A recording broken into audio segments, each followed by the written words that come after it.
ದಾನಕ್ಕೆ ಕಾರ್ಯಕ್ರಮಕ್ಕೆ ಸ್ವಾಗತ. ನಾನು ಪವಿತ್ರ ಪೂಜಾರಿ. ದಾನದಲ್ಲಿ ಶ್ರೇಷ್ಠ ದಾನ ಯಾವುದಂತ ಹೇಳಿ? ನಿಜವಾಗ್ಲೂ ಯಾರತ್ರ ಕೇಳಿದ್ರು ಕೂಡ ಹೇಳೋದು ರಕ್ತದಾನ ಅಂತ.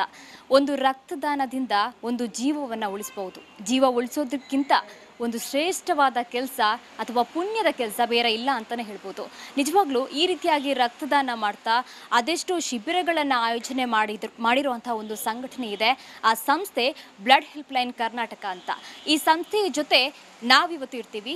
ರಕ್ತದಾನಕ್ಕಿಂತ ಅಂದರೆ ರಕ್ತದಾನ ಮಾಡಿದರೆ ನಾವೆಲ್ಲರೂ ರಕ್ತ ಸಂಬಂಧಿಗಳು ಆಗಬಹುದು ಅನ್ನೋ ಒಂದು ಉದ್ದೇಶವನ್ನು ಇಟ್ಕೊಂಡು ಅದೆಷ್ಟೋ ರಕ್ತದಾನ ಶಿಬಿರಗಳನ್ನು ಆಯೋಜನೆ ಮಾಡಿ ಎಷ್ಟೋ ಜನರಿಗೆ ಸಹಾಯವನ್ನು ಮಾಡಿರುವಂಥ ಸಂಸ್ಥೆ ಇದು. ಈ ಸಂಸ್ಥೆಯ ಬಗ್ಗೆ ಇನ್ನಷ್ಟು ಡೀಟೇಲ್ಸ್ ಈ ಒಂದು ಪುಟ್ಟ ವಿಟಿಯಲ್ಲಿದೆ, ನೋಡ್ಕೊಂಡು ಬನ್ನಿ.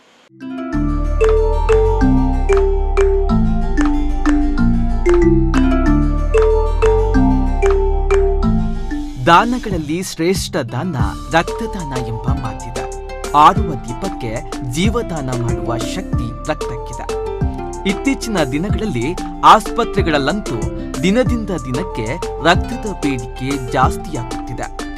ಸಮಯಕ್ಕೆ ಅನುಗುಣವಾಗಿ ರಕ್ತ ಸಿಗದೆ ಅದೆಷ್ಟೋ ಜೀವಗಳು ಬಲಿಯಾಗಿರುವುದು ನಮಗೆಲ್ಲ ತಿಳಿದಂತಹ ವಿಚಾರ.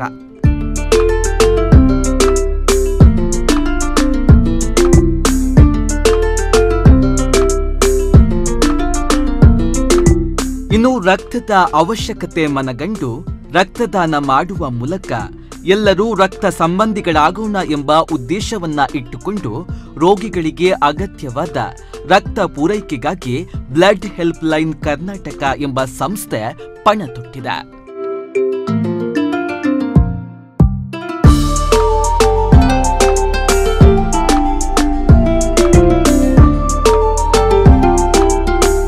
ಅನಿವಾಸಿ ಭಾರತೀಯರ ತಂಡವೊಂದು ಸಾಮಾಜಿಕ ಜಾಲತಾಣದಲ್ಲಿ 2016ರಲ್ಲಿ ಬ್ಲಡ್ ಹೆಲ್ಪ್ ಲೈನ್ ಕರ್ನಾಟಕ ಎಂಬ ಗ್ರೂಪ್ ಅನ್ನ ರಚಿಸಿ ರೋಗಿಗಳಿಗೆ ಅಗತ್ಯವಾದ ರಕ್ತವನ್ನ ಪೂರೈಕೆ ಮಾಡುವ ಸೇವೆಯಲ್ಲಿ ತೊಡಗಿಕೊಂಡಿದೆ.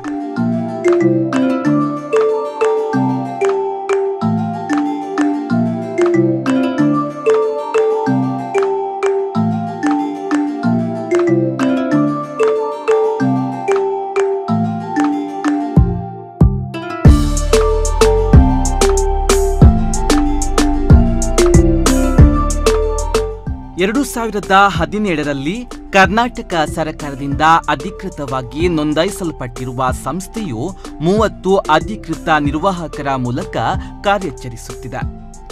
4,000ಕ್ಕೂ ಅಧಿಕ ಸದಸ್ಯರನ್ನ ಹೊಂದಿದ್ದು ಸಾವಿರಾರು ಸದಸ್ಯರ ಬಲವನ್ನ ಹೊಂದಿದೆ. ಬ್ಲಡ್ ಹೆಲ್ಪ್ ಲೈನ್ ಕರ್ನಾಟಕ ಈವರೆಗೆ ವಿವಿಧ ಸಂಘಟನೆಗಳ ಸಹಯೋಗದೊಂದಿಗೆ ಸುಮಾರು 60ಕ್ಕೂ ಅಧಿಕ ರಕ್ತದಾನ ಶಿಬಿರಗಳನ್ನ ಆಯೋಜನೆ ಮಾಡಿದ್ದು ರಕ್ತ ಸಂಗ್ರಹಿಸಿ ರಕ್ತ ನಿಧಿಗಳಿಗೆ ನೀಡುವಲ್ಲಿ ಯಶಸ್ವಿಯಾಗಿದೆ. ತುರ್ತು ಸಂದರ್ಭದಲ್ಲಿ ಬೇಕಾದವರಿಗೆ ಆಯಾ ಆಸ್ಪತ್ರೆಗೆ ಆಯಾ ಗುಂಪಿನ ರಕ್ತವನ್ನ ತಲುಪಿಸಿಕೊಡುವಲ್ಲಿ ಬ್ಲಡ್ ಹೆಲ್ಪ್ ಲೈನ್ ಕರ್ನಾಟಕ ಎಂಬ ಸಂಸ್ಥೆ ಯಶಸ್ವಿಯಾಗುತ್ತಿದೆ.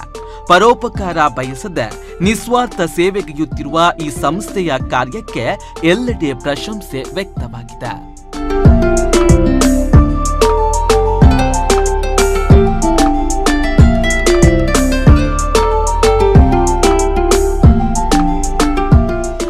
ಬ್ಲಡ್ ಹೆಲ್ಪ್ ಲೈನ್ ಕರ್ನಾಟಕ ಅದೆಷ್ಟೋ ಜೀವಗಳಿಗೆ ಜೀವದಾನವನ್ನು ನೀಡಿರುವಂತಹ ಸಂಸ್ಥೆ ಇದು. ಇವತ್ತು ಈ ಸಂಸ್ಥೆಯ ಸದಸ್ಯರು ಅಂದರೆ ಅದೆಷ್ಟೋ ಜನರಿಗೆ ರಕ್ತವನ್ನು ಕೊಟ್ಟು ಅದೇ ರೀತಿಯಾಗಿ ಇನ್ನಷ್ಟು ಜನರಿಗೆ ಪ್ರೋತ್ಸಾಹವನ್ನು ನೀಡಿರುವಂತಹ ಸಂಸ್ಥೆಯ ಸದಸ್ಯರು ನಮ್ಮ ಜೊತೆ ಇದ್ದಾರೆ. ಮೊದಲದಾಗಿ ಈ ಸಂಸ್ಥೆಯ ಸ್ಥಾಪಕ ಅಧ್ಯಕ್ಷರು ನಿಸರ್ ಉಳ್ಳಾಲ ಅವರು ನಮ್ಮ ಜೊತೆ ಇದ್ದಾರೆ. ಸರ್, ನಿಮಗೆ ನಮಸ್ಕಾರ. ನಾನು ಕೇಳ್ತಾ ಇರುವಂಥದ್ದು, ಈ ಸಂಸ್ಥೆ ಅಂದರೆ ಬ್ಲಡ್ ಹೆಲ್ಪ್ ಲೈನ್ ಕರ್ನಾಟಕ ಇದನ್ನು ಸ್ಥಾಪನೆ ಮಾಡಿದ್ದೀರಾ, ಅದೆಷ್ಟೋ ಜನರಿಗೆ ಈಗ ಬೆಳಕಾಗಿದೆ ಅಂತಲೇ ಹೇಳ್ಬೋದು. ಈ ಸಂಸ್ಥೆಯ ಸ್ಥಾಪನೆ ಯಾವಾಗಾಯಿತು? ಆಗಸ್ಟ್ 8ರಂದು ಸ್ಥಾಪನೆ ಆಗಿದೆ. ಈಗ 62 ಕ್ಯಾಂಪ್ ಆಗಿದೆ ನಮ್ಮದು. ಗ್ರೂಪಲ್ಲಿ ನಮ್ಮ ಗಲ್ಫ್ ಗೀಸಂದು ವಾಟ್ಸಪ್ ಗ್ರೂಪ್ ಇದೆ. ಅದರಲ್ಲಿ ದಿನನಿತ್ಯ ಮೆಸೇಜ್ ಬರ್ತಿದ್ದು ರಕ್ತ ಬೇಕಂತ. ಅದಕ್ಕೆ ನಾವು ಒಂದು ವಾಟ್ಸಪ್ ಪರ್ಸನಲ್ ಒಂದು ಗ್ರೂಪ್ ಮಾಡಿ ಬ್ಲಡ್ ಹೆಲ್ಪ್ ಲೈನ್ ಕರ್ನಾಟಕ ಅಂತ ಹೆಸರಿಟ್ಟು ಈಗ 30ಕ್ಕೂ ಅಧಿಕ ಕಾರ್ಯನಿರ್ವಾಹಕರಿದ್ದಾರೆ. ನಮ್ಮೊಂದಿಗೆ ಸಂಘ ಸಂಸ್ಥೆಗಳು ಕೈ ಜೋಡಿಸ್ತಾ ಇದ್ದು ಈಗ ನಾವು ನಮ್ಮೊಂದಿಗೆ ಎಲ್ಲ ಸಂಘ ಸಂಸ್ಥೆ ಕೈ ಜೋಡಿಸಿದರೆ ಎಲ್ಲ ಕರ್ನಾಟಕದಲ್ಲಿ ಎಲ್ಲ ಕಡೆಯಲ್ಲಿ ನಾವು ರಕ್ತದಾನ ಶಿಬಿರ ನಡೆಸ್ತೇವೆ. ರಕ್ತದಾನ ಅಂದರೆ ಶ್ರೇಷ್ಠ ದಾನ ಎಲ್ರಿಗೂ ಗೊತ್ತು. ಇಂತಹ ಒಂದು ಕಾಳಜಿ ನಿಮಗೆ ಹೇಗೆ ಬಂತು ಸರ್? ಅವರಿಗೆ ಗ್ರೂಪಲ್ಲಿ ಬರ್ತಾಯಿದ್ದು ಮೆಸೇಜ್ ರಕ್ತ ಬೇಕಂತ.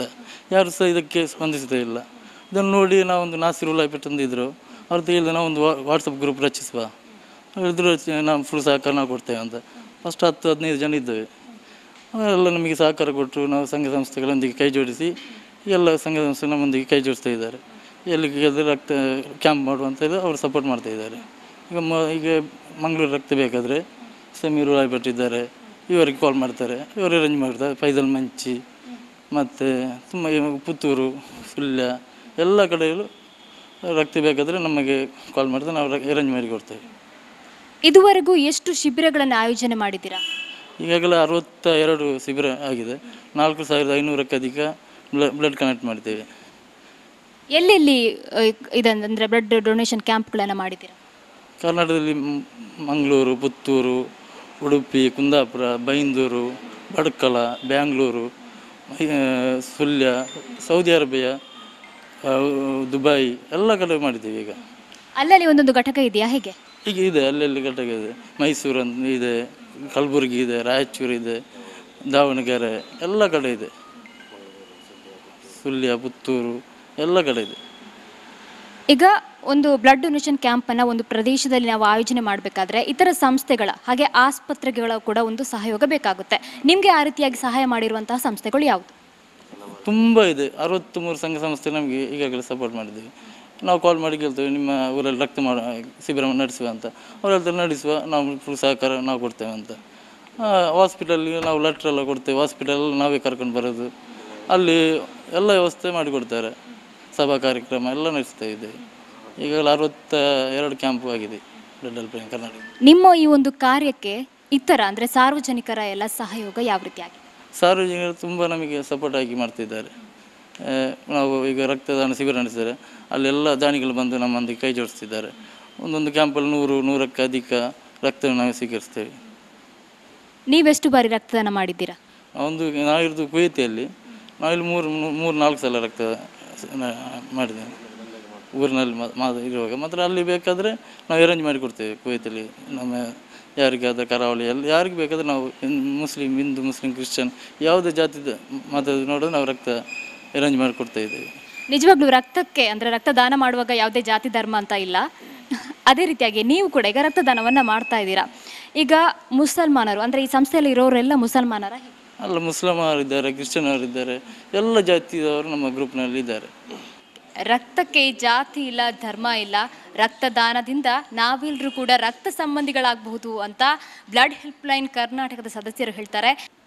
ಒಂದು ರಕ್ತದಾನ ಶಿಬಿರವನ್ನು ಆಯೋಜನೆ ಮಾಡೋದಂದರೆ ಸುಲಭದ ಮಾತಲ್ಲ ಅಂತಲೇ ಹೇಳ್ಬೋದು. ಯಾಕಂದರೆ ಒಂದು ರಕ್ತ ಸಹಾಯ ಯಾರಿಗೆ ಬೇಕು ಅನ್ನೋದರಿಂದ ಹಿಡಿದು ರಕ್ತ ಎಲ್ಲಿಗೆ ತಲುಪಬೇಕು ಅನ್ನೋವರೆಗೂ ಕೂಡ ಒಂದು ಕಷ್ಟಕರವಾದ ಒಂದು ದಾರಿ ಇರುತ್ತೆ. ಅದನ್ನು ನಿವಾರಣೆ ಮಾಡುವಂತಹ ಕೆಲಸವನ್ನು ಈ ಸಂಸ್ಥೆಯ ನಿರ್ವಾಹಕ ಹಾಗೆ ಹಾಸ್ಪಿಟಲ್ ಇನ್ಚಾರ್ಜ್ ಆಗಿರುವಂಥವರು ಮಾಡ್ತಾ ಇದ್ದಾರೆ. ಸರ್ ನಮಸ್ತೆ, ನಿಮ್ಮ ಹೆಸರು? ಫೈಜಲ್ ಮಂಚಿ ಅಂತೇಳಿ. ಓಕೆ ಸರ್, ಯಾವ ರೀತಿಯಾಗಿ ಅಂದರೆ ಪ್ರಾರಂಭದಿಂದ ರಕ್ತ ತಲುಪೋವರೆಗೂ ಒಬ್ಬ ರೋಗಿಗೆ ಈ ಒಂದು ಕೆಲಸ ಯಾವ ರೀತಿಯಾಗಿರುತ್ತೆ? ನಮ್ಮದು ವಾಟ್ಸಪ್ ಮುಖಾಂತರ 40 ಗ್ರೂಪ್ಗಳುಂಟು. ಅದರಲ್ಲಿ ಮೆಸೇಜ್ ಬರ್ತಾ ಇದೆ ನಮಗೆ. ಆ ಮೆಸೇಜ್ ಒಂದು ನಮ್ಮದು ಎರಂಜ್ ಗ್ರೂಪ್ ಅಂತ ಇದೊಂದು ಗ್ರೂಪ್ ಉಂಟು. ಅದರಲ್ಲಿ ನಾವು ಒಂದು 40 ಜನ ಇದ್ದೇವೆ. ಯಾರಾದರೂ ಒಬ್ಬ ಫೋನ್ ಮಾಡಿ ಅದರಲ್ಲಿ ರಿಕ್ವೆಸ್ಟ್ ಬಂದರೆ ಕೇಳ್ತಾರೆ. ನನಗೆ ಸಮೀರ್ ಬಾಯಿ ಇಲ್ಲಂದರೆ ಶಾಫಿ ಗಿನ್ಯಾ ಇವರೆಲ್ಲ ನಮ್ಮ ಇನ್ಚಾರ್ಜಿ ನಾಸಿರ್ ನಾಚ್ ಅಂತ ಹೇಳ್ತಾರೆ. ಅವರು ನಾವು ಅರೇಂಜ್ ಮಾಡ್ತಾಯಿದ್ದೇವೆ. ಈಗ ಬ್ಲಡ್ ಬ್ಯಾಂಕಿಗೆ ಬಂದರೆ ನಾವು ಫೋನ್ ಮಾಡಿ ಇಂಥ ಗ್ರೂಪ್ ಬೇಕಂತ ಪೇಷಂಟ್ಗೆ ಹೇಳಿದಾಗ ಅವ್ರು ನಮಗೆ ಅರೇಂಜ್ ಮಾಡಿ ಕೊಡ್ತಾರೆ. ಎಲ್ಲ ಹಾಸ್ಪಿಟಲ್ ಸಹ ನಮಗೆ ಹೆಲ್ಪ್ ಮಾಡ್ತಾ ಇದ್ದಾರೆ. ಓಕೆ, ಇಲ್ಲಿಂದ ಹಿಡಿದು ಅಲ್ಲಿವರೆಗೂ ಈ ಒಂದು ಕಾರ್ಯ ಇದೆಯಲ್ವಾ? ಈಗ ನೀವು ಸಾಕಷ್ಟು ಬಾರಿ ರಕ್ತದಾನವನ್ನು ಮಾಡಿದ್ದೀರಾ. ನೀವೆಷ್ಟು ಬಾರಿ ರಕ್ತದಾನ ಮಾಡಿದ್ದೀರಾ ಸರ್? ನಾನು 38 ಬಾರಿ ಮಾಡಿದ್ದೇನೆ. ಓಕೆ, ಈ ರಕ್ತದಾನ ಮಾಡಿದ್ರಿಂದ ನಿಮಗೆ ಸಿಕ್ಕಿರುವಂತಹ ಒಂದು ಶ್ರೇಷ್ಠತೆ ಇರ್ಬೋದು, ನಿಮ್ಮ ಮನಸ್ಸಿಗೆ ಒಂದು ಸಿಕ್ಕಿರುವಂತಹ ಒಂದು ಪ್ರತಿಫಲ ಇರ್ಬೋದು, ಅದು ಯಾವ ರೀತಿಯಾಗಿ? ರಕ್ತದಾನ ಮಾಡಿದಾಗ ಏನು ಪ್ರಾಬ್ಲಮ್ ಇಷ್ಟವರೆಗೆ ನನಗೇನಾಗಲಿಲ್ಲ. ಭಾಳ ಸಂತೋಷ ಆಗಿದೆ ಮಾಡಿದ ಮೇಲೆ. ಒಂದು ಬಡವರಿಗೆ ನಮ್ಮದೊಂದು ದಾನ ಮಾಡಲಿಕ್ಕೆ ಆಗಿದೆ ಅಂತ ಅದು ಒಂದು ಸಂತೋಷ ವಿಷಯ ಆಗಿರ್ತದೆ. ನಾವು ನಮ್ಮ ಅಡ್ಮಿನ್ಸ್ ಮೇಲೆ ಬ್ಲಡ್ ಹೆಲ್ಪ್ ಲೈನ್ ಅವರು ಕ್ಯಾಂಪಲ್ಲಿ ಮಾಡೋದಿಲ್ಲ. ಎಮರ್ಜೆನ್ಸಿ ಯಾವಾಗ ಬೇಕಾದರೆ ನಮ್ಮದು ಮಾಡಲಿಕ್ಕೆ ನಾವು ತುರ್ತಲ್ಲಿ ಇರ್ತೇವೆ. ಮತ್ತು ಕ್ಯಾಂಪಲ್ಲಿ ಕೆಲವು ನಮಗೆ ನೆಗೆಟಿವ್ ಗ್ರೂಪ್ ಬರ್ತದೆ, ಬಿ ನೆಗೆಟಿವ್, ಓ ನೆಗೆಟಿವ್ ಅಂತ. ಅದು ಸಿಕ್ಕುವುದಿಲ್ಲ. ನಾವು ಅದನ್ನು ಹಾರ್ಡ್ ಕಾಪಿ ಇದರಲ್ಲಿ ಸಿಗ್ತೇವೆ ಅಲ್ಲಿ ಬ್ಲಡ್ ಬ್ಯಾಂಕಲ್ಲಿ ಕ್ಯಾಂಪ್ ಮಾಡಿದ ಮೇಲೆ. ಆಮೇಲೆ ನಾವು ಎಮರ್ಜೆನ್ಸಿ ಯಾರಿಗೆ ಬೇಕು ಅದನ್ನು ಫಾಲೋಅಪ್ ಮಾಡ್ತೇವೆ ಅಡ್ಮಿನ್ಸ್ ಎಲ್ಲರೂ. ಆ ಟೈಪ್ ನಮಗೆ ಅರೇಂಜ್ ಮಾಡಲಿಕ್ಕೆ ಭಾರಿ ಸುಲಭ ಆಗ್ತದೆ ಅಂತ. ನೆಗೆಟಿವ್ ಗ್ರೂಪ್ ಭಾರಿ ಸಿಕ್ಕುದು ಭಾರಿ ಕಷ್ಟ ಆಗಿರ್ತದೆ ನಮಗೆ. ಈಗ ಹೊಸದಾಗಿ ಒಂದು ಬಾಂಬೆ ಗ್ರೂಪ್ ಅಂತ ಉಂಟು, ಅದು ಸಹ ನಮ್ಮ ಹತ್ರ ಒಂದು 6-7 ಜನ ನಮ್ಮ ಹತ್ರ ಇದ್ದಾರೆ, ನಮಗೆ ಅವರು ಸಹ ಹೆಲ್ಪ್ ಮಾಡ್ತಿದ್ದಾರೆ ಅಂತ ಒಂದು ಅರೇಂಜ್ಮೆಂಟ್ ನಾವು ಎಲ್ಲರೂ ಸೇರಿ ಮಾಡ್ತಾ ಇದ್ದೇವೆ ಬೆಡ್ ಹೆಲ್ಪ್ ಲೈನ್ ಕರ್ನಾಟಕ ಮುಖಾಂತರವಾಗಿ. ಈ ಒಂದು ಸಂಸ್ಥೆಯ ಅಂದರೆ ಕರ್ನಾಟಕ ಸರ್ಕಾರದಿಂದ ಈ ಸಂಸ್ಥೆ ಮಾನ್ಯತೆ ಪಡ್ತಿದೆ ಅನ್ನೋದು ಮಾಹಿತಿ ಕೇಳ್ಪಟ್ವಿ. ಈ ಸಂಸ್ಥೆಯ ಬಲ ಎಷ್ಟಿದೆ? ಸಂಸ್ಥೆಯ ಬಲ ಅಂತ ಹೇಳಿದರೆ ನಾವು 5,000 ಫೇಸ್ಬುಕ್ಕಲ್ಲಿ ನಾವು ನಮ್ಮ ಸದಸ್ಯರಿದ್ದಾರೆ. ಅದೇ ರೀತಿ ವಾಟ್ಸಪ್ ಮುಖಾಂತರ 4,000 ಚಿಲ್ಡ್ರನ್ ನಾವು ಮೆಂಬರ್ಸ್ ಇದ್ದಾರೆ. ಇದರಲ್ಲಿ ಬಲಿಷ್ಠವಾಗಿ ನಮ್ಮದು ಮಂಗಳೂರಿನಲ್ಲಿ ಸಹ ಇದ್ದೇವೆ, ಕರ್ನಾಟಕದ ಆಲ್ಮೋಸ್ಟ್ ಎಲ್ಲ ಮೂಲೆಗಳಲ್ಲಿ ನಾವು ಇದ್ದೇವೆ. ಕ್ಯಾಂಪ್ ಸಹ ಸಾಧಾರಣ 62 ಕ್ಯಾಂಪನ್ನು ನಾವು ಈಗ ಮಾಡಿದ್ದೇವೆ. ಕರ್ನಾಟಕದ ಸಾಧಾರಣ ಎಲ್ಲ ಜಾಗದಲ್ಲಿ ಮಾಡಿದ್ದೇವೆ. ಈಗ ಮೊನ್ನೆ ಸಹ ಬ್ಯಾಂಗ್ಳೂರು ಸಹ ಮಾಡಿದ್ದೇವೆ. ಇತ್ತೀಚಿನ ದಿನದಲ್ಲಿ ನಾವು ಕೇರಳದಲ್ಲಿ ಸಹ 2 ಕ್ಯಾಂಪನ್ನು ಸಹ ನಾವು ಸಂಗ್ರಹಿಸ್ತೇವೆ. ಈಗ ಅಷ್ಟು ನೋಡಬೇಕು, ಇನ್ನು ಕೇರಳದಲ್ಲಿ ಸಂಪೂರ್ಣವಾಗಿ ಮಾಡಬೇಕಂತ ಉದ್ದೇಶ ಉಂಟು. ಅದೇ ರೀತಿ ಮೈಸೂರು ಮತ್ತು ನಮ್ಮದು ದಾವಣಗೆರೆ ಈ ಸೈಡೆಲ್ಲ ನಮಗೆ ಬಡವರಿಗೆ ಜಾಸ್ತಿಯಾಗಿ ಸಿಗ್ತದೆ. ಯಾಕೆ ಯಾನಪ್ಪ ಈ ಸೈಡ್ ಹಾಸ್ಪಿಟ್ಲಲ್ಲಿ ದಾವಣಗೆರೆ, ಚಿತ್ರದುರ್ಗ ಇಂಥವರಲ್ಲಿ ಬಂದು ಇದೆ ಅವ್ರಿಗೆ ಸಿಕ್ಕುವುದಿಲ್ಲ ಬೆಡ್ಡು. ಆ ಸಂದರ್ಭದಲ್ಲಿ ಬೆಡ್ ಹೆಲ್ಪ್ ಲೈನ್ ಕರ್ನಾಟಕದ ಅಡ್ಮಿನ್ಸ್ನವರು ಆದಷ್ಟು ಬೇಗನೆ ಅವ್ರಿಗೆ ಮಾಡಿಕೊಡ್ತಾರೆ ಬೆಡ್ಡನ್ನು. ಎಷ್ಟೋ ಬೆಡ್ಡಿನಲ್ಲಿ ಬಡವರಿರ್ತಾರೆ, ಜಾಸ್ತಿಯಾಗಿ ಬಡವರಿರ್ತಾರೆ. ಯಾಕೆಂದರೆ ಅಲ್ಲಿ ಅವ್ರಿಗೆ ಬೆಡ್ನ ವಿಷಯ ಏನು ಗೊತ್ತಿರೋದಿಲ್ಲ. ದಾವಣಗೆರೆ, ಚಿತ್ರದುರ್ಗವರು ಬಡವರಿರ್ತಾರೆ. ಅವರೊಂದು ಫೋನ್ ಮಾಡಿ ಕೇಳಿದಾಗ ಆದಷ್ಟು ಬೇಗ ಅಲ್ಲಿ ಕೆಲವು ನಮ್ಮ ಅಡ್ಮಿನ್ಸ್ರು ಹೋಗಿ ಮಾಡಿದ್ದು ಉಂಟು. ರಾತ್ರಿಯೆಲ್ಲ ಎಕ್ಸಿಡೆಂಟ್ ಆಗದ ಸಂದರ್ಭದಲ್ಲಿ ಸ್ವತಃ ಅವರು ಹೋಗಿ ನಮ್ಮಲ್ಲಿ ಅರೇಂಜ್ ಮಾಡಿಕೊಟ್ಟದ್ದು ನಮ್ಮಲ್ಲಿ ಉಂಟು ಅಂಥ ವಿಷಯ. ಈಗ ಸಂಸ್ಥೆಯಲ್ಲಿ 30 ಜನ ಸದಸ್ಯರಿದ್ದಾರೆ ಅಂತ ಹೇಳಿದ್ರಿ. ಎಲ್ಲೆಲ್ಲಿ ಅಂದರೆ ಯಾವ ರೀತಿಯಾಗಿ ಅವರೆಲ್ಲ ಕಾರ್ಯ ಮಾಡ್ತಾರೆ, ಹೇಗೆ? ಇದು ಕೆಲವು ಜನ ಊರಿನಲ್ಲಿದ್ದಾರೆ, ಕೆಲವು ಜನ ವಿದೇಶದಲ್ಲಿದ್ದಾರೆ. ಅಲ್ಲಿ ಸಹ ಬೇಕಾದ ರಿಕ್ವೆಸ್ಟ್ ಮಾಡ್ತಾ ಇದ್ದಾರೆ. ಊರಿನಲ್ಲಿ ಸಾಧಾರಣ ಸುಳ್ಯ, ಪುತ್ತೂರು, ಮಂಗಳೂರು, ಬ್ಯಾಂಗ್ಳೂರು ಅಲ್ಲಿ ಸಹ ಅಲ್ಲಿ ಒಂದು ಅಡ್ಮಿನ್ಸ್ ಮಾಡಿದೆ. ಬ್ಯಾಂಗ್ಳೂರಲ್ಲಿ ಬೇರೆ ನಮ್ಮ ಬೆಡ್ ಹೆಲ್ಪ್ ಲೈನ್ ಕರ್ನಾಟಕದಲ್ಲಿ ಒಂದು ಟೀಮೇ ಉಂಟು, ಅಲ್ಲಿ ಅವರು ವರ್ಕ್ ಮಾಡ್ತಾರೆ. ಮೈಸೂರಲ್ಲಿ ಅದೇ ಸೇಮ್ ಮಾಡ್ತಾ ಇದೆ. ಸುಳ್ಯದಲ್ಲಿದ್ದಾರೆ, ಪುತ್ತೂರಲ್ಲಿದ್ದಾರೆ, ಮಂಗಳೂರು, ಈಗ ದೇರ್ಲಗೆಟ್ಟೆ ಈ ಸೈಡ್ನಲ್ಲಿ, ಕುಂದಾಪುರ ಇಂಥ ಕರ್ನಾಟಕ ಹಲವಾರು ಎಲ್ಲ ಜಾಗದಲ್ಲಿ ಸಾಧಾರಣ 5 ಡಿಸ್ಟಿಕಲ್ಲಿ ನಮ್ಮದು ಸಕ್ರಿಯವಾಗಿ ಕೆಲಸ ನಡೀತಾ ಇದೆ. ಮತ್ತು ಎಲ್ಲಿ ಕೇಳಿದ್ರು ನಾವು ಇಲ್ಲ ಅಂತ ಹೇಳೋದಿಲ್ಲ. ಬೇರೆ ಬೇರೆ ಸಂಘ ಸಮಸ್ಯೆಯನ್ನು ಟಚ್ ಮಾಡಿ ಪೇಷಂಟಿಗೆ ನಾವು ಬೆಡ್ಡು ಮಾಡಿಕೊಡ್ತಾ ಇದ್ದೇವೆ. ಪ್ರತಿಯೊಂದು ಸಂದರ್ಭದಲ್ಲೂ ನಾವು ಯಾರಿಗೆ ಇಲ್ಲ ಅಂತ ಹೇಳಲಿಲ್ಲ, ಎಲ್ಲರಿಗೂ ಮಾಡಿಕೊಡ್ತಾ ಇದ್ದೇವೆ. ಮಂಗಳೂರಿನಲ್ಲಿ ಹೆಚ್ಚಾಗಿ ಯಾವೆಲ್ಲ ಹಾಸ್ಪಿಟಲ್ಗೆ ಅಂದರೆ ನಿಮ್ಮ ಕಾಂಟ್ಯಾಕ್ಟ್ ಇದೆ, ಯಾವ ರೀತಿಯಾಗಿ ಕೊಡ್ತೀರಾ, ಹೇಗೆ? ಮಂಗಳೂರಿನಲ್ಲಿ 5-6 ಬೆಡ್ ಬ್ಯಾಂಕಲ್ಲಿ ನಮ್ಮದು ಬೆಡ್ ಸ್ಟಾಕ್ ಇದೆ. ಮಂಗಳೂರಿದೆ 6 ಬೆಡ್ ಬ್ಯಾಂಕ್, ಅದರಲ್ಲಿ ನಮ್ಮದೆಲ್ಲ ಸ್ಟಾಕ್ ಉಂಟು. ತೇಜಸ್ವಿನಿ, ಎನ್ಲಾಕ್, ರೆಡ್ ಕ್ರಾಸ್, ಇಲ್ಲಿ KMC, ಏಜ್ ಹಾಸ್ಪಿಟಲ್ ಮತ್ತು ಫಾದರ್ಮಲ್ ಹಾಸ್ಪಿಟಲ್ ಇಂಥ 6 ಹಾಸ್ಪಿಟಲಲ್ಲಿ ನಮ್ಮದು ಸ್ಟಾಕ್ ಉಂಟು. ಅದೇ ಯಾನಪ್ಪಾಯಿ ದೇರ್ಲಗಟ್ಟೆಯಲ್ಲಿ, ನಿಟ್ಟು ಹಾಸ್ಪಿಟಲ್, ಕನಚೂರು ಸಹ ಈಗ ನಮ್ಮದು ಮಾಡ್ತಾಯಿದ್ದೇವೆ. ಮತ್ತು ಸುಳ್ಯ, ಪುತ್ತೂರಲ್ಲಿ ಬೆಡ್ ಬ್ಯಾಂಕಲ್ಲಿ ಉಂಟು, ಬ್ಯಾಂಗ್ಳೂರು ಸಹ ಉಂಟು, ಮೈಸೂರಲ್ಲಿ ಸಹ ನಮ್ಮದು ಜನಕ್ಕೆ ಹೋಗಿ ಇದು ಮಾಡ್ತಾರೆ. ಆಲ್ಮೋಸ್ಟ್ ನಾವು ಕರ್ನಾಟಕದ ಎಲ್ಲ ಅಲ್ಲಿ ಸಹ ನಮ್ಮ ಪೇಷಂಟಿಗೆ ಬೆಡ್ ಮುಡ್ತಾ ಇದ್ದೇವೆ. ಎಲ್ಲ ಬೆಡ್ ಬ್ಯಾಂಕಲ್ಲಿ ನಮ್ಮದು ಸ್ವಲ್ಪ ಇದುಂಟು. ಮತ್ತು ಒಂದು 31 ಪೇಷಂಟಿಗೆ ಬಂದರೆ ಕನಿಷ್ಠ ನಾವು ಅವರಲ್ಲಿ ಸಹ ರಿಕ್ವೆಸ್ಟ್ ಮಾಡ್ತೇವೆ, ನೀವು ಸಹ ಸ್ವಲ್ಪ ಮಾಡಬೇಕು, ನೀವು ರಕ್ತದಾನ ನಿಮಗೆ ಸಹ ಗೊತ್ತಾಗಬೇಕು. ನಾವೇ ಅದನ್ನು ಇದು ಮಾಡೋದಲ್ಲ, ನಿಮಗೆ ರಕ್ತದಾನ ಹೇಗೆ ಮಾಡಬೇಕಂತ ಅವರು ಸಹ ನಾವೊಂದು ಮಾದರಿಯಾಗಿ ತೋರಿಸಿದ್ದೇವೆ. ಕೆಲವು ತಂದೆಗೆ ಬೇಕಾದರೂ ಮಗ ಕೊಡೋದಂಥ ಸಂದರ್ಭ ಸಹ ಉಂಟು. ಬೇಕಾದರೂ ಒಂದು ಬೆಡ್ ಆದರೂ ಅವರು ಸಹ ನಮಗೆ ಫೋನ್ ಮಾಡೋದು, ರಕ್ತ ಉಂಟು ಅಂತೇಳಿ. ಆವಾಗ ನಾವು ನಮ್ಮ ಅಡ್ಮಿನ್ಸ್ಗೆ ಹೇಳ್ತಾರೆ, ನೀವು ಕೊಟ್ಟು ಮಾಡಿದ್ದೀರಾ ಅಂತೇಳಿ. ಮಾಡೋದಿಲ್ಲ, ನನಗೆ ಹೆದರಿಕೆ ಉಂಟು ಅಂತ ಹೇಳ್ತಾರೆ. ಮತ್ತು ಅದನ್ನು ನಮ್ಮ ಅಡ್ಮಿನ್ಸ್ನವರು ಅದು ಹಾಗೆಲ್ಲ ಏನು ಆಗೋದಿಲ್ಲ, ಅದನ್ನೆಲ್ಲ ಹೆದರಿಕೆಯನ್ನು ಹೋಗಿದ್ದೇವೆ. ವಾಪಸ್ ಬೆಡ್ ಡೊನೇಟ್ ಮಾಡಿ ನಮ್ಮ ಹತ್ರ ಹೇಳ್ತೇವೆ, ಏನು ಹೇಗಿದ್ರೆ ಹೇಳಿ ನಾವು ಮಾಡ್ತೇವೆ ಅಂತೇಳಿ. ಇಂಥದ್ದೊಂದು changes bed help line Karnataka ಮಾಡಿಕೊಡ್ತಿದೆ. ಸರ್, ನಿಜವಾಗ್ಲೂ ನೀವು ಮಾಡ್ತಿರುವಂತಹ ಕಾರ್ಯ ಎಲ್ಲರೂ ಕೂಡ ಶ್ಲಾಘನೆ ಮಾಡುವಂಥದ್ದೇ. Thank you. Blood help line Karnataka Belthangady ವಲಯದ ಕಾರ್ಯನಿರ್ವಾಹಕರಾದಂಥ ಲಾರೆನ್ಸ್ ಅವರು ಇವಾಗ ನಮ್ಮ ಜೊತೆ ಇದ್ದಾರೆ. ಸರ್ ನಮಸ್ತೆ. ಬ್ಲಡ್ ಹೆಲ್ಪ್ ಲೈನ್ ಕರ್ನಾಟಕ, ನೀವು ಈ ಒಂದು ಸಂಸ್ಥೆಗೆ ಜಾಯಿನ್ ಆಗಿ ಎಷ್ಟು ಸಮಯ ಆಯಿತು? ಸಾಧಾರಣ 1 ವರ್ಷ ಆಯಿತು ನಾನು ಈ ಸಂಸ್ಥೆಗೆ ಜಾಯ್ನ್ ಆಗಿ. ನಮ್ಮ ಬೆಳ್ತಂಗಡಿಯಲ್ಲಿ ಕೆಲವು ಆಸ್ಪತ್ರೆಯಲ್ಲಿರುವ ಪೇಷಂಟ್ಗಳು ಎಮರ್ಜೆನ್ಸಿ ಆಗುವ ಮಂಗಳೂರಿಗೆ ಬಂದು ದಾಖಲಾಗ್ತಿದ್ದರು. ಅವರಿಗೆ ಬ್ಲಡ್ಡಿನ ತುರ್ತು ಅವಶ್ಯಕತೆ ತುಂಬ ಕಷ್ಟ ಇತ್ತು. ಆಗ ನಾವು ಬ್ಲಡ್ ಹೆಲ್ಪ್ ಲೈನ್ ಕರ್ನಾಟಕವನ್ನು ಸಂಪರ್ಕಿಸಿದೆವು. ನಮಗೆ ತುಂಬ ಸಲ ತುರ್ತು ರಕ್ತದ ಅವಶ್ಯಕತೆಯನ್ನು ಇವರು ಪೂರೈಸ್ತಿದ್ದರು ಈ ಸಂಘಟನೆಯವರು. ಆದ ಕಾರಣ ನಾವು ಕೂಡ ಬೆಳ್ತಂಗಡಿಯಲ್ಲಿ ಒಂದು ಕ್ಯಾಂಪ್ ಮಾಡಿ 2 ವಾಟ್ಸಪ್ ಗ್ರೂಪ್ಗಳನ್ನು ಅಲ್ಲೂ ಮಾಡಿ ನಾವು ಸಾಧಾರಣ ಒಂದು 300 ಜನ ಸದಸ್ಯರು ಬೆಳ್ತಂಗಡಿಯಲ್ಲಿ ಈ ವಾಟ್ಸಪ್ ಗ್ರೂಪಲ್ಲಿದ್ದಾರೆ. 3 ಜನ ಅಡ್ಮಿನ್ಸ್ ಕೂಡ ಬೆಳ್ತಂಗಡಿಯವರ ಪರಿಸರದಲ್ಲಿ ಬೇಕಾದಂಥ ರಕ್ತ ಪೂರೈಕೆ ಮಾಡುವಲ್ಲಿ, ಅದು ಮಂಗಳೂರಲ್ಲಿ ಅಡ್ಮಿಂಟ್ ಆಗ್ತಾರೆ ಬೆಳ್ತಂಗಡಿಯವರು. ಅಲ್ಲಿ ಏನಾದರೂ ದೊಡ್ಡ ಇದ್ದಿದ್ದರೆ ದೊಡ್ಡ ಆಸ್ಪತ್ರೆಗೆ ಅಲ್ಲಿ ಬೇಕಾದಂಥ ಎಲ್ಲ ರಕ್ತದ ಅವಶ್ಯಕತೆ ಇದ್ದರೆ ಇವರ ಮುಖಾಂತರ ಸಂಪರ್ಕಿಸಿ ಬ್ಲಡ್ ಹೆಲ್ಪ್ ಲೈನ್ ಕರ್ನಾಟಕ ಮುಖಾಂತರ ಸಂಪರ್ಕಿಸಿ ರೋಗಿಗಳಿಗೆ ರಕ್ತದ ಪೂರೈಕೆಯನ್ನು ಮಾಡ್ತಿದ್ದೇವೆ. ನಿಮಗೆ ಈ ಸಂಸ್ಥೆಯ ಬಗ್ಗೆ ಮಾಹಿತಿ ಹೇಗೆ ಸಿಕ್ತು? ನಮಗೆ ಈ ಸಂಸ್ಥೆ ಬಗ್ಗೆ ಮಾಹಿತಿ ಅಂದರೆ ನಮ್ಮ ವಾಟ್ಸಪ್ ಮುಖಾಂತರ, ಫೇಸ್ಬುಕ್ ಮುಖಾಂತರ, ಎಲ್ಲ ಸಾಮಾಜಿಕ ಜಾಲತಾಣಗಳ ಮುಖಾಂತರವೇ ಈ ಸಂಸ್ಥೆ ಮಾಹಿತಿ ನಮಗೆ ಸಿಕ್ಕಿದೆ. Okay sir. Blood help line Karnataka ಈ ಒಂದು ಸಂಸ್ಥೆಯ ಕಾರ್ಯನಿರ್ವಾಹಕರಾದಂತಹ ಶಾಫಿಕ್ ಕಿನ್ನಿ ಅವರು ನಮ್ಮ ಜೊತೆ ಇದ್ದಾರೆ. ಸರ್ ನಮಸ್ತೆ. ಎಸ್, ಈ ಒಂದು ಬ್ಲಡ್ ಹೆಲ್ಪ್ ಲೈನ್ ಕರ್ನಾಟಕ ಈ ಸಂಸ್ಥೆಯಲ್ಲಿ ನೀವು ಯಾವ ರೀತಿಯಾಗಿ ಸಹಾಯಕರಾಗಿದ್ದೀರಾ? ನಾನಂದರೆ ಈ ಬ್ಲಡ್ ಹೆಲ್ಪ್ ಲೈನ್ ಕರ್ನಾಟಕದ್ದು ಹಾಸ್ಪಿಟಲ್ದು ಇನ್ಚಾರ್ಜ್ ಆಗಿದ್ದೇನೆ. ನಮ್ಮದು ದೇರ್ಲಟೆ ಸೈಡಲ್ಲಿ ಯಾನಪಾಯ ಹಾಸ್ಪಿಟಲ್, KS ಹೆಗಡೆ, ಕಣಚೂರು ಹಾಸ್ಪಿಟಲ್ನಲ್ಲೆಲ್ಲ. ಅಲ್ಲಿ ಅಂದರೆ ಯಾನಪಾಯ ಹಾಸ್ಪಿಟಲಲ್ಲಿ ಜಾಸ್ತಿಯಾಗಿ ಬರುವಂಥ ಪೇಷಂಟ್ನವರು ಎಷ್ಟು ಹೊರಗಡೆನವರು, ದಾವಣಗೆರೆ, ರಾಯಚೂರು, ಆ ಸೈಡ್, ಮಡಿಕೇರಿ ಆ ಸೈಡಿನವರು. ಬಟ್ ಅವರು ಬರುವಾಗ ಒಂದೆರಡು ಗಂಡ ಹೆಂಡತಿ ಇಬ್ಬರು ಮೂವರು ಬರ್ತಾರೆ. ಬಂದು ಇಲ್ಲಿ ನೋಡಿ ಅಡ್ಮಿಷನ್ ಆಗುವಾಗ ಅವರಿಗೆ 4 ಬಾಟ್ಲು 5 ಬಾಟ್ಲು ಬ್ಲಡ್ ಬೇಕಾಗಿರ್ತದೆ. ಆ ಟೈಮಿನಲ್ಲಿ ಅವರಿಗೆ ಯಾರೂ ಇಲ್ಲದೆ ಕಂಗಾಲಾಗಿರುವ ಸಮಯದಲ್ಲಿ ಅಲ್ಲಿರುವ ಸೆಕ್ಯೂರಿಟಿ ಗಾರ್ಡ್ ಅಲ್ಲಿ ಹಾಸ್ಪಿಟಲ್ನವರಲ್ಲಿ ಕೇಳುವಾಗ ಅವರು ನಮ್ಮ ಮುಖಾಂತರ ನಮ್ಮ ಕಾಂಟ್ಯಾಕ್ಟ್ ನಂಬರನ್ನು ಕೊಟ್ಟು ಇವರಿಗೆ ಕಾಲ್ ಮಾಡಿ ಇವರ ಮುಖಾಂತರ ಇದು ಮಾಡಿ ಇವರು ನಿಮಗೆ ಎಲ್ಲ ವ್ಯವಸ್ಥೆಯನ್ನು ಹೇಳ್ತಾರೆ.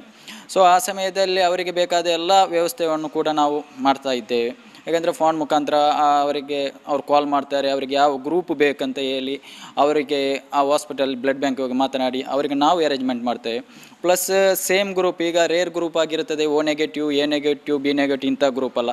ಆ ತುರ್ತು ಸಂದರ್ಭದಲ್ಲಿ ಅಲ್ಲಿಯೂ ಕೂಡ ಸ್ಟಾಕ್ ಇಲ್ಲದ ಸಂದರ್ಭದಲ್ಲೂ ಅಲ್ಲಿಯೂ ನಾವು ಅವರನ್ನು ಸಂಪರ್ಕಿಸಿದಾಗ ಅಧಿಕಾರಿಗಳನ್ನು ಇಲ್ಲಿ ಸ್ಟಾಕ್ ಇಲ್ಲ ಹೇಳುವಾಗ ಅಲ್ಲಿಂದ ನಾವು ನಮ್ಮದು ಮಂಗಳೂರು ಹಾಸ್ಪಿಟಲ್ ಇನ್ಚಾರ್ಜ್ ಆದ ಫೈಸಲ್ ಮಂಚಿಲ, ಸಮೀರುಲ್ ಬಿಟ್ಟು ಇವರಿಗೆ ಕಾಲ್ ಮಾಡಿ ಮಂಗಳೂರಿನಲ್ಲಿ ಬ್ಲಡ್ ಬ್ಯಾಂಕಿನಲ್ಲಿ ಸೇಮ್ ಗ್ರೂಪ್ ಇದ್ದು ಬ್ಲಡ್ಡನ್ನು ನಾವು ರಿಸರ್ವ್ ಮಾಡಿ ಆ ಪೇಷಂಟ್ ಪಾರ್ಟಿಯನ್ನು ಇವರದ್ದು ನಮ್ಮದು ಮಂಗಳೂರು ಹಾಸ್ಪಿಟಲ್ ಇನ್ಚಾರ್ಜ್ ಆದ ಇವರ ಕಾಂಟ್ಯಾಕ್ಟ್ ನಂಬರ್ ಕೊಟ್ಟು ಆ ಮೂಲಕ ಸಂಪರ್ಕ ಮಾಡಿ ಆ ಮೂಲಕ ನಾವು ಬ್ಲಡ್ ತಲುಪಿಸಲು ನಾವು ಯಶಸ್ವಿಯಾಗಿದ್ದೇವೆ. ಬ್ಲಡ್ ಹೆಲ್ಪ್ ಲೈನ್ ಕರ್ನಾಟಕ ಈ ಒಂದು ಸಂಸ್ಥೆ ಇಷ್ಟು ದೊಡ್ಡದಾಗಿ ಬೆಳೆಯೋದಕ್ಕೆ ಕಾರಣ ಏನು? ನಮ್ಮದು ಇದೆ, ನಮಗೆ ಬಂದ ಒಂದು ರಿಕ್ವೆಸ್ಟ್ ಅದಕ್ಕೆ ನಾವು ಸಡನ್ಲಾಗಿ ನಾವು ಈಗ ಯಾವ ರೀತಿಯಲ್ಲಿ ಅಂದರೆ ನಮಗೆ ಈಗ ಸಾಧಾರಣ ಅಂದರೆ ಪಬ್ಲಿಕ್ ಸಪೋರ್ಟ್ ಮಾಡ್ತಾ ಇದ್ದೇವೆ. ಎಲ್ಲ ನಮಗೆ ಸಾಮಾಜಿಕ ಜಾಲತಾಣದಲ್ಲಿ ನಾವು ಮಾಡುವ ಕೆಲಸ ಕಾರ್ಯಗಳು ಎಲ್ಲರೂ ನೋಡ್ತಾ ಇದ್ದಾರೆ. ಸೊ ಆ ಸಾಮಾಜಿಕ ಜಾಲತಾಣದಲ್ಲಿ ನಮ್ಮ ಕಾಂಟ್ಯಾಕ್ಟ್ ನಂಬರ್ಗಳು, ನಮ್ಮದು ಎಲ್ಲ ಮೆಸೇಜ್ಗಳು ಎಲ್ಲ ನಾವು ಇಷ್ಟರ ತನಕ ಮಾಡಿದ ರಕ್ತದಾನ ಶಿಬಿರಗಳು, ರಕ್ತವನ್ನು ಕೊಟ್ಟದ್ದು ಎಲ್ಲ ಇರ್ತದೆ. ಸೊ ಆ ಮೂಲಕ ಅವರು ನಮ್ಮನ್ನು ಕಾಂಟ್ಯಾಕ್ಟ್ ಮಾಡುವುದರ ಮೂಲಕ ನಮ್ಮನ್ನು ಈಗ ಫುಲ್ಲು ಊರಿನೆಲ್ಲರ ಸಹಕಾರದಿಂದ ಯುವ ಸಮೂಹ ನಮ್ಮ ಸಹಕಾರ ಇದೆ. ಸೋಷಿಯಲ್ ಮೀಡಿಯಾದಲ್ಲೆಲ್ಲ ಇರುವುದರಿಂದ ಎಲ್ಲರೂ ನಮಗೆ ಫುಲ್ಲು ಸಪೋರ್ಟ್ ಮಾಡ್ತಾ ಇದ್ದಾರೆ. ಅದೇ ರೀತಿ ನಮ್ಮಲ್ಲಿ ನಮ್ಮ ಜೊತೆ ಒಂದು ಸಾರಿ ರಕ್ತದಾನ ಮಾಡಿದ ಕೆಲವೊಂದು ಸಂಘ ಸಂಸ್ಥೆಗಳು ಮುಂದೆ ಕೂಡ ನಮ್ಮಲ್ಲಿ ಮಾಡ್ತಾ ಇದೆ. ಈಗ ರೀಸೆಂಟ್ಲಾಗಿ ನಾವು ಮಾಡಿದ್ದೇವೆ, ಕಳೆದ ವರ್ಷ ಮಾಡಿದ ಅದೇ ಸಂಘ ಸಂಸ್ಥೆಯು ಅವರ ಒಂದು 6 ಮಂತ್ ಆಗುವಾಗ ಇಲ್ಲ 1 ವರ್ಷ ಆಗುವಾಗ ನಮ್ಮನ್ನು ಪುನಃ ಕಾಂಟ್ಯಾಕ್ಟ್ ಮಾಡ್ತಾರೆ. ಯಾಕಂದರೆ ನಮ್ಮ ಜೊತೆ ಬನ್ನಿ, ನಾವು ರಕ್ತದಾನ ಶಿಬಿರ ನಮ್ಮನ್ನು ಕರೆದು ನಮ್ಮನ್ನು ಮಾಡಿಸ್ತಾ ಇದ್ದಾರೆ. ಯಾಕಂದರೆ ಒಂದು ಜೀವವನ್ನು ಉಳಿಸುವ ಈ ಕಾರ್ಯದಿಂದ ಆಗುವ ಸಂತೋಷವನ್ನು ನಾವು ಸ್ವತಃ ರಕ್ತದಾನ ಮಾಡಿ ತಿಳಿಯಬೇಕಾಗ್ತದೆ. ಆದ ಕಾರಣ ಈಗಿನ ಯುವಕರು ನಾವು ರಕ್ತದಾನ ಶಿಬಿರವನ್ನು ಮಾಡಿದಾಗ ಇಲ್ಲಿ ಎಲ್ಲ ಯುವಕರು ಬಂದು ರಕ್ತದಾನ ಮಾಡಿದ್ದಾರೆ, ಅದರಿಂದ ಆಗುವ ಸಂತೋಷವನ್ನು ಅವರು ಪಡೆದಿದ್ದಾರೆ. ಸೊ ಆದ ಕಾರಣ ನಮ್ಮಲ್ಲಿ ಒಂದು ಬಾರಿ ಬಂದು ನಮ್ಮ ಮುಖಾಂತರ ರಕ್ತದಾನ ಮಾಡಿದ್ದ ಒಬ್ಬ ವ್ಯಕ್ತಿ ಪುನಃ ನಮಗೆ ಕರೆ ಮಾಡಿ ಹೇಳ್ತಾರೆ, 3 ತಿಂಗಳಾದ ಮೇಲೆ ಏನಾದರೂ ರಿಕ್ವೆಸ್ಟ್ ಬಂದರೆ ನಮಗೆ ಕಾಲ್ ಮಾಡಿ. ಆ ರೀತಿಯಲ್ಲೆಲ್ಲ ನಮಗೆ ಈಗ ಇಲ್ಲಿನ ನಮ್ಮ ನಮ್ಮ ಫ್ರೆಂಡ್ ಸರ್ಕಲ್ ಎಲ್ಲರೂ ನಮಗೆ ಸಪೋರ್ಟ್ ಮಾಡ್ತಾ ಇದ್ದಾರೆ. ಓಕೆ ಸರ್, ಖಂಡಿತವಾಗ್ಲೂ ನೀವು ಮಾಡ್ತಿರುವಂಥ ಕೆಲಸ ಒಂದು ಮಂಗಳೂರಿನವರಿಗೆ ನಿಮ್ಮಿಂದ ಸಾಕಷ್ಟು ಹೆಲ್ಪ್ ಆಗ್ತಾ ಇದೆ. ಇನ್ನಷ್ಟು ನಿಮ್ಮ ಈ ಒಂದು ಕಾರ್ಯಗಳು ಮುಂದುವರಿಲಿ ಅಂತ ನಾವು ಕೂಡ ಆಶಿಸ್ತೀವಿ. ಓಕೆ.